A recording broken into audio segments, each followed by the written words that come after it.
हाँ, जो मामला था 2147 जबलपुर फैक्ट्री के मामले को लेकर क्या प्रश्न क्या है? देखिए, इस केस में जबलपुर ऑर्डिनेंस फैक्ट्री से प्रोसिक्यूशन के द्वारा एलिगेशन लगाया गया था कि वहाँ से हथियार कुछ AK-47 अदर वेपन्स को गायब करके ये अदर नक्सलाइट और अदर टेररिस्ट ऑर्गेनाइजेशन को प्रोवाइड किया गया था। लेकिन साक्ष्य के अभाव में माननीय न्यायालय के द्वारा जो है 11 तारीख को इस केस में जजमेंट पारित किया गया, जो कि 14 अभियुक्त में से 9 अभियुक्त को रिहाई कर दी गई और 5 अभियुक्त को कन्विक्शन किया गया। आज सेंटेंस के बिंदु पे सुनवाई थी और सेंटेंस के बिंदु पे सुनवाई करने के बाद माननीय न्यायालय स्पेशल कोर्ट के द्वारा जो है 5 अभियुक्त को 10-10 साल का सज़ा किया गया और उसमें से हमको लगता है कि 8 साल उनका पूरा हो चुका है और जो है 9 अभियुक्त को इस केस में रिहाई हुई है।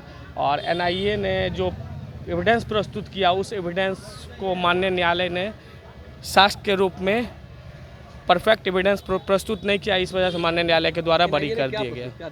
NIA के द्वारा दिया गया था क्या कि इस केस में UAPA एक्ट के एक सेक्शन ऐड किया गया, UAPA एक्ट।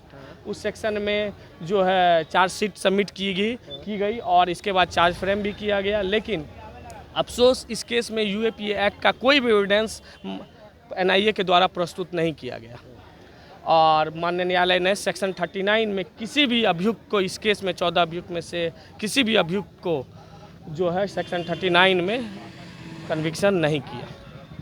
कोई भी नक्सलाइट को इस केस में हथियार सप्लाई नहीं किया गया। इवन क्या कि जब आप रिपोर्ट देखिएगा ऑर्डिनेंस फैक्ट्री का तो वहाँ पे भी एक भी AK-47 गायब होने का कोई रिपोर्ट नहीं है। लेकिन चलिए माननीय न्यायालय का फैसला जो भी है, ये 2018 का मामला है जो कि इस केस में शमशेर आलम के बयान पे रिजवाना बेगम के घर से 3 AK-47 रिकवर हुआ था। इसके बाद इमरान आलम के पोजीशन से जमालपुर रेलवे स्टेशन पे 3 AK-47 रिकवर हुआ था।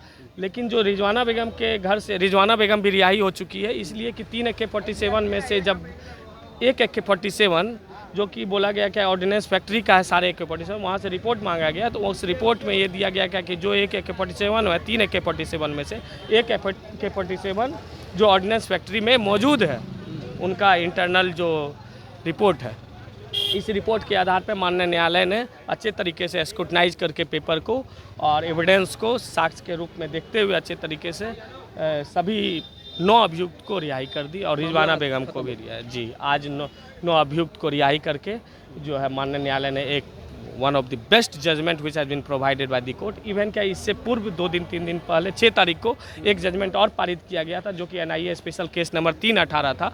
उसमें भी 7 अभियुक्त में से 5 अभियुक्त को माननीय न्यायालय के द्वारा रिहाई किया गया, 2 अभियुक्त को सज़ा किया गया, लेकिन उनका भी सज़ा जो है डिक्रीज करके 7 ईयर्स सिर्फ ही किया गया। मैक्सिमम पनिशमेंट तो लाइफ इम्प्लीमेंट था। उस केस में भी आप देखिएगा तो उस केस में जो FIR था वो अटेस्टेड कॉपी FIR एग्जिबिट किया गया था, फोटो कॉपी FIR एग्जिबिट किया गया था।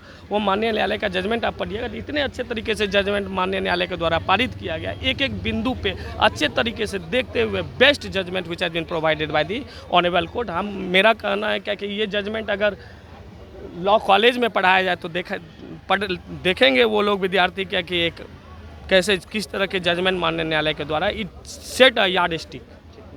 रजनीश कुमार सिंह मेरा नाम हुआ, मैं इस केस के अभियुक्त जो कि 9 अभियुक्त में से थे उसका मैं एडवोकेट हूँ।